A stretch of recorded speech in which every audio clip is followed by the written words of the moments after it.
Hop, c'est parti. Je vais juste couper le son d'ici le temps de l'intro. Donc moi je vous entendrai pas, vous m'entendrez. C'est juste parce que je suis en train d'enregistrer à côté. Je sais pas si je vais utiliser la vidéo, mais comme ça j'ai pas le retour. Donc aujourd'hui on va parler d'amour de soi. Je me suis demandé, comme à chaque fois, là, j'ai eu un petit événement qui fait que j'ai pas mon ordi et donc j'ai pas mes notes du coaching pour aujourd'hui. Et du coup, ce matin, je me suis posé avec mon petit carnet pour créer une nouvelle session. Et voilà, en me posant, j'ai noté vos noms au-dessus. Je me suis demandé, ok, qu'est-ce qui les aiderait le plus? Comment est-ce que je peux les aider le plus? Et donc j'ai décidé de parler d'amour de soi. Et la première distinction qui m'est venue, c'est qu'il y a un peu deux directions par rapport à l'amour de soi.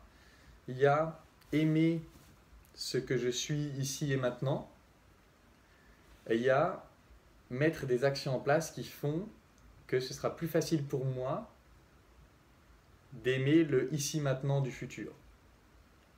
Et je voudrais travailler sur les deux plans aujourd'hui, de manière à vraiment avancer concrètement là-dessus. Et en fait, le premier élément par rapport au ici et maintenant,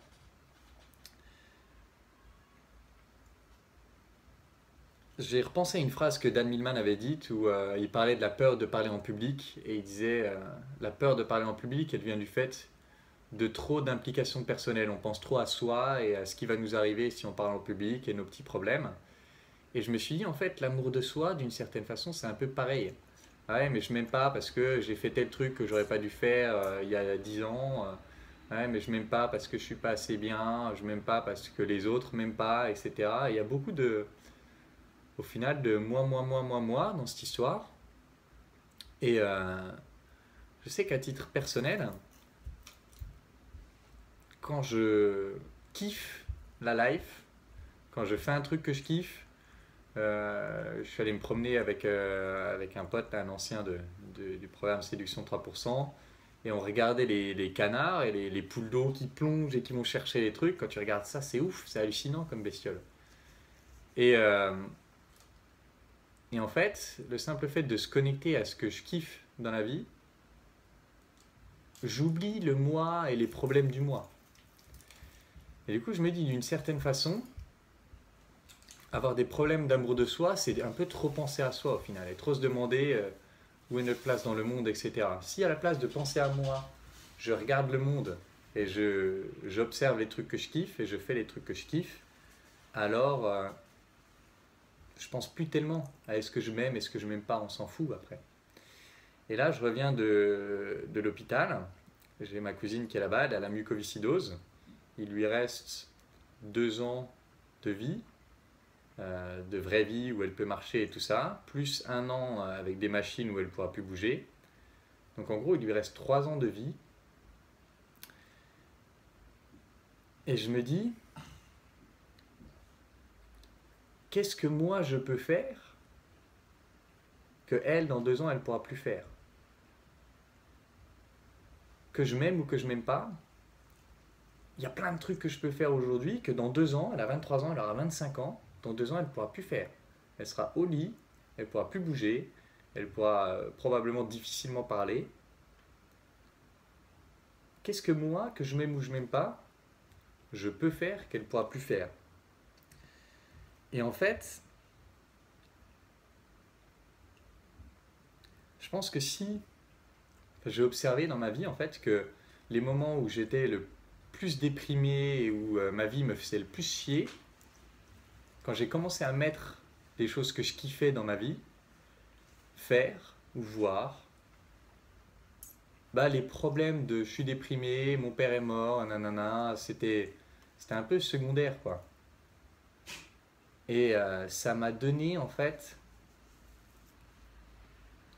ça m'a donné plus d'énergie, plus de place pour, pour mettre en place les choses qui ont fait que dans le futur il était plus facile de m'aimer. Et du coup, je voudrais commencer par là. Je voudrais commencer par faire une liste, brainstormer des choses qu'on kiffe faire et qu'on peut faire aujourd'hui et que peut-être dans 2 ans on ne pourra plus faire.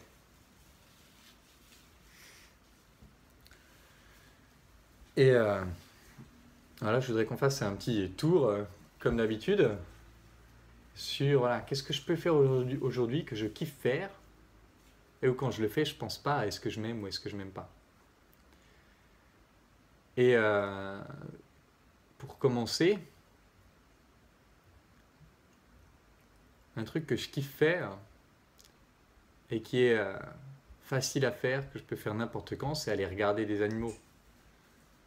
Je vous disais hier, avant-hier, je sais plus, vendredi, je suis allé regarder des ragondins. C'est ouf, des ragondins. C'est une petite tête de castor comme ça, ça se promène, ça vit sa life. Il y avait la mère avec le petit qui essayait de s'accrocher sur le dos de la mère pour pas avoir à nager. C'est incroyable que ça existe, un ragondin.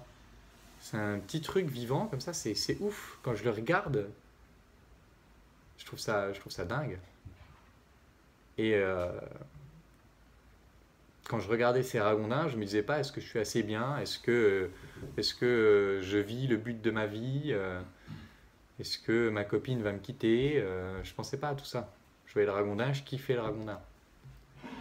Et voilà, je voudrais commencer par ça, une sorte de petit tour de table, des trucs que vous kiffez et qui rend les problèmes d'amour de soi pas importants pendant que vous le faites. Hop.